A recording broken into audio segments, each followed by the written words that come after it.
ആകാശഭൂമികളെ മുഴുവനും നിയന്ത്രിക്കുന്ന തമ്പുരാൻ, ആ പടച്ച തമ്പുരാൻ നമ്മളെ വീക്ഷിക്കുന്നുണ്ട്. അല്ലദീ യറാക ഹീന തഖൂം. കൈകെട്ടി അല്ലാഹു അക്ബർ എന്ന് പറഞ്ഞ് കരങ്ങൾ ഉയർത്തിക്കൊണ്ട് പടച്ചവന്റെ ദർബാറിലേക്ക് പ്രതിജ്ഞ അർപ്പിച്ച് കൈകൾ കെട്ടി നിൽക്കുന്ന നിന്നെ സസൂക്ഷ്മം വീക്ഷിക്കുന്നവനാണ് അവൻ. നീ ഉടുത്തുകൊണ്ടുവരുന്ന കൂറക്കൈലി കാണുന്നവനാണ് അവൻ. നല്ല വസ്ത്രമാണോ ധരിച്ചു പള്ളിയിൽ വരുന്നത്? അതല്ല മോശമായ രാത്രി നീ ധരിച്ചുകൊണ്ട് കിടന്ന ആ പന്ന കൈലിയും ഉടുത്തുകൊണ്ടാണോ സുബഹിക്ക് വരുന്നത്? അത്ര പൂശിക്കൊണ്ടാണോ വരുന്നത്? പല്ല് തേച്ചുകൊണ്ടാണോ വരുന്നത്? ഇതെല്ലാം അല്ലാഹു സസൂക്ഷ്മം വീക്ഷിക്കുന്നുണ്ട്. അതുകൊണ്ട് എന്റെ യജമാനന്റെ മുന്നിലേക്ക് പോകുമ്പോൾ കൂറത്തുണിയും ധരിച്ചുകൊണ്ട് പോകാൻ ഞാൻ ഇഷ്ടപ്പെടുന്നില്ല. ഏറ്റവും വിലപിടിപ്പുള്ള വസ്ത്രം കൊണ്ടുപോകാനാണ് ഞാൻ ആഗ്രഹിക്കുന്നത്. അതാണ് സഹോദരങ്ങളെ, വിലപിടിച്ച വസ്ത്രവുമായി ഞാൻ പള്ളിയിലേക്ക് വരുന്നത്. മഹാനായ അബൂ ഹനീഫത്തുൽ കൂഫി റഹ്മഹുല്ലാ. അതുകൊണ്ട് എന്റെ സഹോദരങ്ങളെ, ദയവ് ചെയ്ത് ഇനിയെങ്കിലും നിങ്ങൾ പള്ളിയിൽ വരുമ്പോൾ കൈലി ഒന്നും ഉടുക്കാതെ ഒരു വെള്ള വസ്ത്രം ധരിച്ചുകൊണ്ട് വരണേ. ഒരു ഹദീസോടെ പറഞ്ഞെടുത്ത് വിഷയത്തിലേക്ക് കടക്കാം. ഖാല നബി സല്ലല്ലാഹു അലൈഹി വസല്ലം, അല്ലാഹുവിന്റെ റസൂൽ പറഞ്ഞു, ഈ കളവന്മാരൊക്കെ കൊടുത്തോണ്ടിരുമ്പോൾ ചിലപ്പോൾ ശരിയാ കഴുകി കൊടുക്കാൻ ആരുമില്ല, എന്ത് ചെയ്യും? അതുകൊണ്ട് ഒരെണ്ണം കഴുകി വെള്ളിയാഴ്ചത്തേക്ക് വേണ്ടി മാത്രം മടക്കി വെച്ചേക്കും. മരുമോള് കഴുകി കൊടുക്കുവോ? പെമ്മക്കൾ, ഇന്നത്തെ പെമ്മക്കൾ കഴുകി കൊടുക്കുവോ? അതുകൊണ്ട് അവത്തുങ്ങൾക്ക് കഴുകാൻ വല്ലതും പറ്റുമോ? ആകെ ഡിസ്ക് മൊത്തം പോയി കിടക്കുകയാണ്. ഒന്ന് കുത്തിപ്പിഴിയാൻ വേണ്ടി കുനിഞ്ഞാൽ അതോടുകൂടി അവിടെ വളഞ്ഞു വീണാ പിന്നെ തീർന്നു. അതുകൊണ്ടാണെന്ന് എനിക്ക് തോന്നുന്നത്. അതുകൊണ്ട് ഒരു കൈലി ഉടുത്തുകൊണ്ട് വരല് ഇനിയിപ്പോ അത് ഹറാമോ അതത്ര അങ്ങോട്ട് മോശക്കാരാണെന്നോ ആണോ അതിന്റെ അർത്ഥം? അല്ല, അള്ളാന്റെ കല്യാണ വീട്ടിൽ നിങ്ങൾ കയ്യിലെടുത്തോണ്ട് പോ. പോട്ടെ, കല്യാണ വീട്ടിൽ കയ്യിലെടുത്തോണ്ട് പോ, പോട്ടെ. മാർക്കറ്റ് കയ്യിലെടുത്തോണ്ട് പോ. സുഹൃത്തുക്കളെ, ജനങ്ങളുടെ മധ്യത്തിലേക്ക് ഇറങ്ങി പോകുമ്പോ നമ്മൾ കയ്യിലെടുത്തുകൊണ്ട് പോ. അപ്പൊ അത്രയും വില പോലും ഇല്ലേ അള്ളാഹ്ക്ക്? അള്ളാഹ്ക്ക് അത്രയും വില പോലും ഇല്ലേ? ഈ കൈലി കൊടുത്തോണ്ട് കല്യാണത്തിന് പോവൂല, മരിച്ച വീട്ടിൽ പോവൂല, യാത്ര ചെയ്യൂല. പക്ഷെ അള്ളാന്റെ അടുക്കൽ വരുമ്പോ ഒരുമാതിരി കീറിയ ട്രൗസർ ഇട്ടുകൊണ്ട് വരണത്, ഇതെന്ത് വൃത്തികേട്. അപ്പൊ കല്യാണ വീട്ടിലുള്ള ജനങ്ങളുടെ വില പോലും അള്ളാഹ്ക്കില്ല എന്നർത്ഥം. നഊദു ബില്ലാഹ്, അള്ളാഹ് കാക്കട്ടെ. യാ ബനീ ആദം ഖുദൂ സീനതകും ഇൻദ കുല്ലി മസ്ജിദ്. ഓരോ നമസ്കാര വേളയിലും നിങ്ങളുടെ വസ്ത്രങ്ങളെ നിങ്ങൾ നന്നാക്കിൻ, ശുദ്ധിയാക്കിൻ, നല്ല വസ്ത്രം ധരിക്കിൻ. അതാണ് ഖാലൻ നബി സല്ലല്ലാഹു അലൈഹി വസല്ലം, അല്ലാഹുവിന്റെ റസൂൽ പറഞ്ഞത്, ഇൽബിസു സിയാബൽ ബീർ ഫഇന്നഹാ അത്ഹറു വഅത്യബു വകഫിനു ഫീഹാ മൗതാകും. നിങ്ങൾ വെള്ള വസ്ത്രം ധരിക്കുവിൻ, വെള്ള വസ്ത്രം ധരിക്കുവിൻ. വെള്ള വസ്ത്രമാണ് ബർക്കത്തുള്ള വസ്ത്രം, അത് ശുദ്ധിയുള്ളതാണ്, വൃത്തിയുള്ളതാണ്. വകഫിനു ഫീഹാ മൗതാകും. നിങ്ങളുടെ ജനാസ, നിങ്ങളുടെ മയ്യത്ത് ആ വെള്ള തുണിയിൽ നിങ്ങൾ പൊതിയണേ. അത് നമ്മൾ കേൾക്കും, അത് ഉറപ്പാ ആ കാര്യം. ഇനി വാപ്പിച്ച ഏത് ചൈന സിൽക്കിന്റെ വസ്ത്രം ഇട്ടുകൊണ്ട് നടന്നാലും വാപ്പ മരിച്ചു കഴിഞ്ഞാല് കേവലം 21 രൂപ 50 പൈസ വിലയുള്ള കീറിയാൽ പൊടി പറക്കുന്ന ആ വെള്ള തുണിയിലായിരിക്കും വാപ്പാടെ മയ്യത്ത് പൊതിയുക. അവിടെ റസൂലുള്ളാന്റെ വാക്ക് കേൾക്കും. മരിക്കുമ്പോ, ജീവിച്ചിരിക്കുമ്പോ എന്താ കേൾക്കാത്തത്? ജീവിച്ചിരിക്കുമ്പോ റസൂലുള്ളാന്റെ വാക്ക് കേൾക്കണമെന്ന് നമ്മൾ പറയുന്നതാണ് ഇപ്പൊ ഈ കുഴപ്പം. ജീവിച്ചിരിക്കുമ്പോൾ റസൂലുള്ളാഹിയുടെ വാക്ക് നിങ്ങൾ കേൾക്കണം.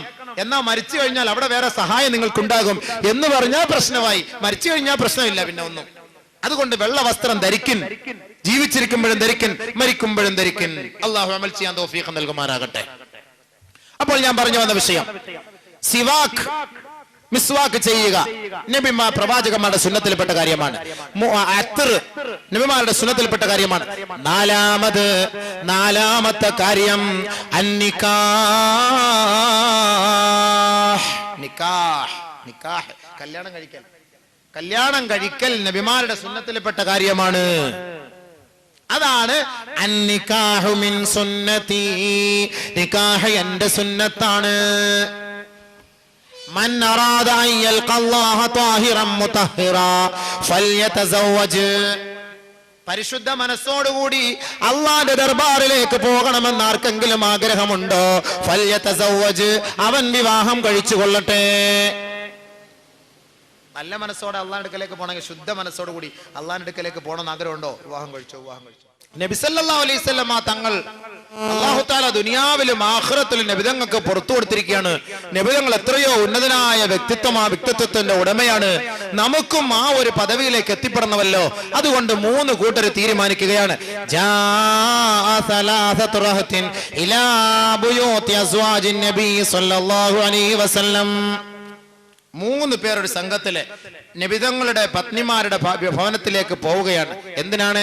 യസ്അലൂന ഇബാദത്തുൻ നബി സല്ലല്ലാഹു അലൈഹി വസല്ലം, നബിതങ്ങളുടെ ഇബാദത്തിനെ കുറിച്ച് ചോദിക്കാൻ വേണ്ടി, നബിതങ്ങളുടെ ആരാധനാ ക്രമങ്ങൾ എങ്ങനെയൊക്കെയായിരുന്നു എന്ന് ചോദിച്ചിട്ട് നമുക്കും കൂടി അമൽ ചെയ്യാമല്ലോ എന്ന ഉദ്ദേശ ലക്ഷ്യത്തോടു കൂടി ഈ 3 പേർ ആയിഷ ബീവി റളിയല്ലാഹു അൻഹ അടക്കമുള്ള സഹാബത്തുകളുടെ ഉമ്മഹാത്തുൽ മുഅ്മിനീങ്ങളുടെ വീടിനെ ലക്ഷ്യമിട്ട് പോയി. നബിതങ്ങളുടെ ഇബാദത്തിനെ കുറിച്ച് അവർ ചോദിച്ചു. ഫലമ്മാ ഉഖ്ബിറൂ കഅന്നഹു തഖാല്ലൂനഹാ, നബിതങ്ങളുടെ ഇബാദത്തിനെ കുറിച്ച് ചോദിച്ചപ്പോൾ പറയപ്പെട്ടു നബിതങ്ങളുടെ ഇബാദത്ത് ഭയങ്കരമാണ്, നിങ്ങളെ കൊണ്ടൊന്നും ചെയ്യാൻ പറ്റൂല, അത് ഭയങ്കരം തന്നെ. ഉടനെ ഇവർ 3 പേരും കൂടെ തീരുമാനിച്ചു, വഅൈന നഹ്നു മിനൻ നബി സല്ലല്ലാഹു അലൈഹി വസല്ലം, നബിതങ്ങളിൽ നിന്ന് നമ്മൾ എത്രയോ ദൂരമാണ്. അല്ലാഹു അക്ബർ. ഖദ് ഗഫറ ലഹു മാ തഖദ്ദമ മിൻ ദൻബിഹി വമാ തഅഖർ, നബിയുടെ മുമ്പും പിമ്പുമുള്ള സകലമാന പാപങ്ങളും അല്ലാഹു പുറത്തു കൊടുത്തിരിക്കുന്നു. നബിതങ്ങളുടെ കൂട്ടത്തിൽ ആ പദവിയിലെത്താൻ നമുക്ക് കഴിയില്ല, അതുകൊണ്ട് നമുക്കൊരു തീരുമാനമെടുക്കാം.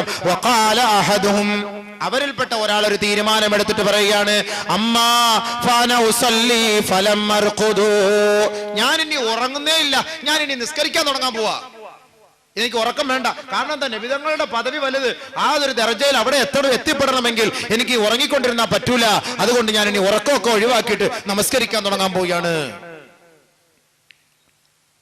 വഖാല അൽ-ആഖിർ, മറ്റേയാള് പറഞ്ഞു, അന അസൂമു ദഹർ വലാ ഉഫ്തിറു, ഞാൻ ഇനി കാലം മൊത്തം നോമ്പ് വയ്ക്കാൻ പോവാ, ഞാൻ ഇനി നോമ്പും വിടുന്ന പ്രശ്നമേ ഇല്ല, സ്വർഗത്തിൽ പോണം, ഞാൻ ഇനി നോമ്പ് വിടുന്ന പ്രശ്നമേ ഇല്ല, എപ്പോഴും ഞാൻ ഇനി നോമ്പ് പൂർണ്ണമായിട്ട് നോമ്പ് പിടിക്കാൻ തീരുമാനിച്ചിരിക്കുന്നു. 3-ാമത്തെ ആള് പറയുകയാണ്, അന അഅ്തസിലുൻ നിസാ ഫലം അതസവ്വജ്, ഞാൻ ഇനി വിവാഹം കഴിക്കുകയില്ല, ഞാൻ സ്ത്രീകളെ ഒഴിവാക്കാൻ തീരുമാനിച്ചിരിക്കുകയാണ്. ലാ തസവ്വജ്, ഞാൻ വിവാഹം കഴിക്കുകയില്ല, സ്ത്രീകളെ ഞാൻ പൂർണ്ണമായിട്ട് ഞാൻ ഒഴിവാക്കാൻ തീരുമാനിച്ചു.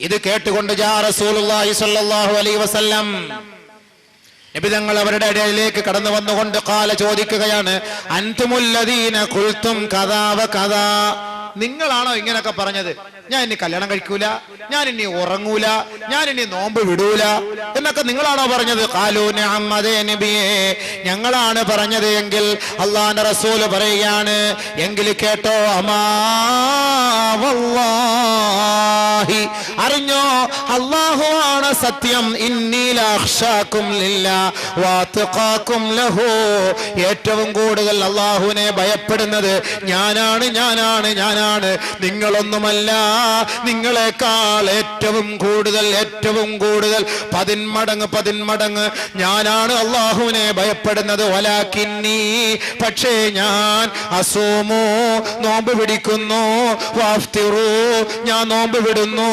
വഉസല്ലി, ഞാൻ നമസ്കരിക്കുന്നു, വഅർഖുദു, ഞാൻ ഉറങ്ങുന്നു, വഅതസവ്വജുൻ നിസാ,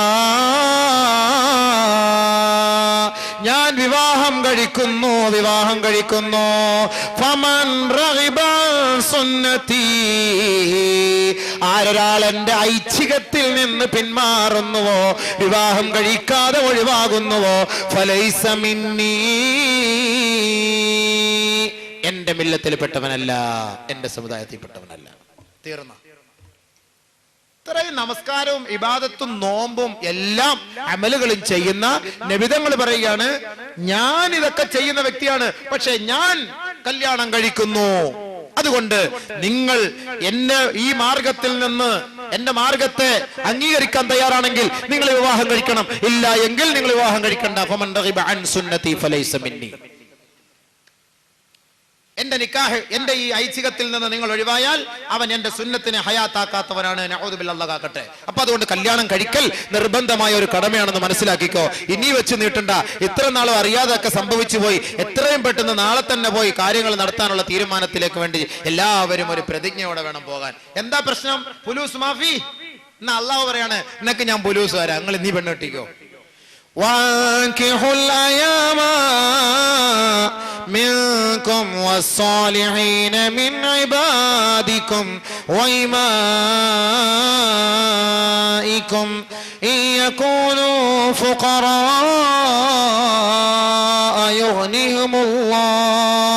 يغنيهم الله من فضله والله واسع عليم.